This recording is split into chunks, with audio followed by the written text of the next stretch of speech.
In neo-paganism today, there's a strong leaning towards the goddess religion, which I have nothing against a goddess religion. I do, however, have some misgivings about people who solely embrace a goddess-based religion, and it's usually done as a retribution against the idiocy of having a solely God-based religion. We can see how Christianity has turned out. I warn people about a pure goddess religion. You would be surprised how much more vindictive and potentially deadly of the species the female is than even the male. The male could be angry, vengeful, and destructive, but generally it goes away. It blows over. Women seethe, plot, create intricate traps, and the mental anguish that they can create lasts a very long time. Where the Judeo-Christian God sent a thunderstorm and blew shit up and then got over it, you would be hard pressed to find me ever wanting to deal with an angry goddess. So if you think that having a sole woman-hating father god in Judeo-Christianity was a bad thing, let me tell you about what would happen. I don't even want to think about what would happen if you had a man-hating, angry, time of the month for eons, pure goddess-based religion. Just don't do it. Just don't. Do what was naturally meant to happen, is that there was a male and a female, and they both understood that as high priest and high priestess of their tribe, that they were essentially the spiritual mother and father of all those people, and they had to balance out the powers of the father and the powers of the mother to make sure their whole tribe was okay. So if you are worshiping a purely goddess-based Wicca, really rethink that. Really go, what can the god offer me? Because here's the real thing. There can be no better worshiper and lover of the goddess than the god. He loves her deeper, more, stronger, better than any human could ever do so. And for men, there is no better caretaker, nurturer, healer, exciter, stress reliever, pleasure giver to a god than the goddess. So if you want to learn how to really treat a woman, really meditate on how the god would treat the goddess, or how Ing would treat Inga. And for a woman, if you really want to take care of a man, meditate on how Inga would take care of Ing. Because there is no domestic violence between this pair.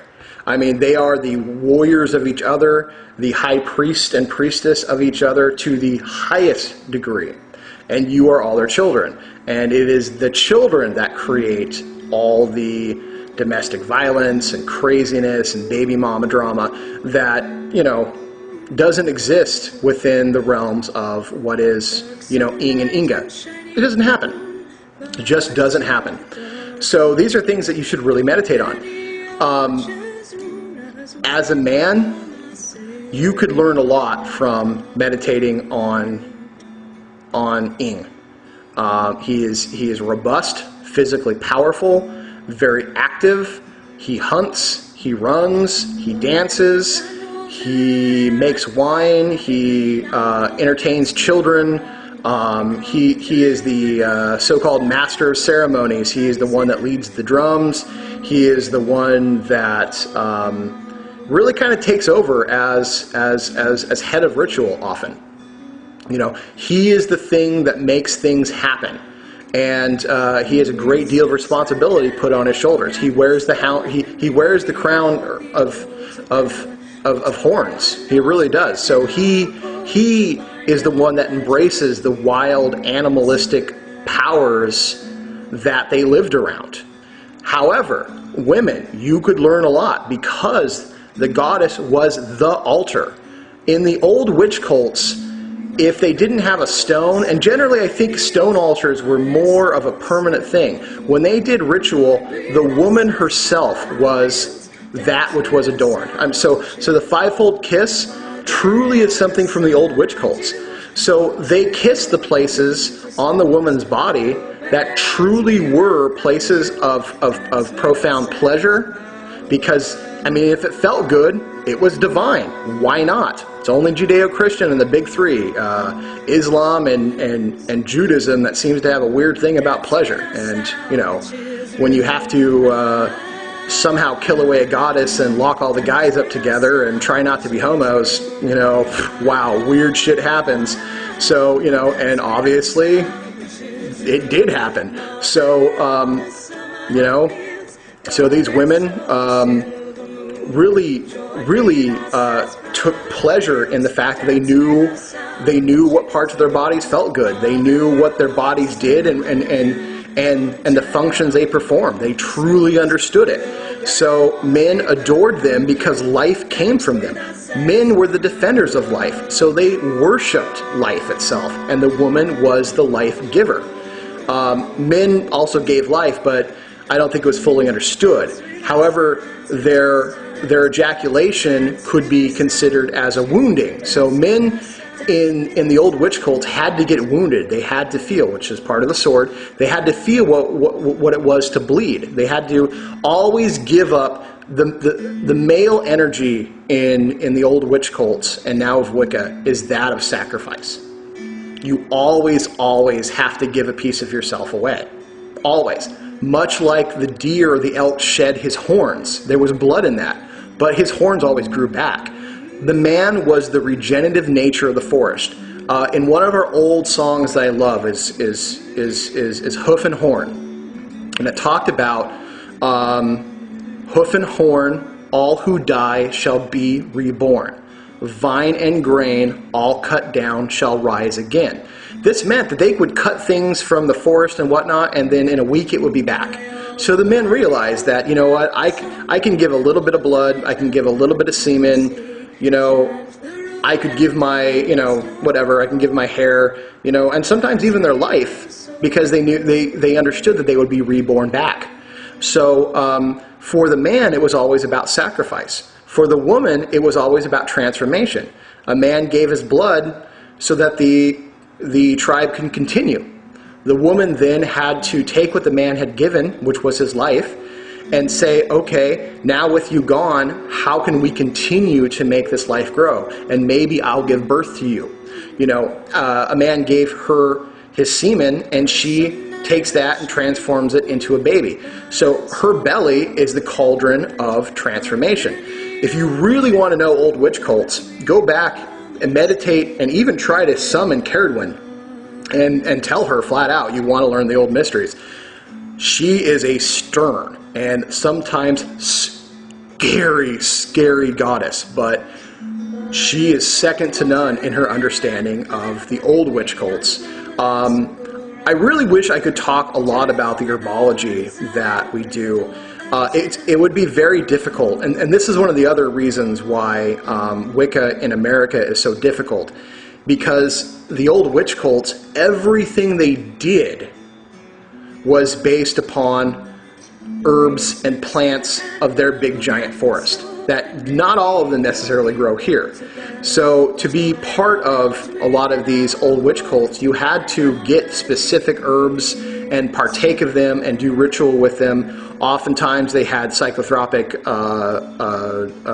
side effects and whatnot, which really did alter your mind, really did alter your perception of the world, and gave you a very strong association with the spirit of that plant.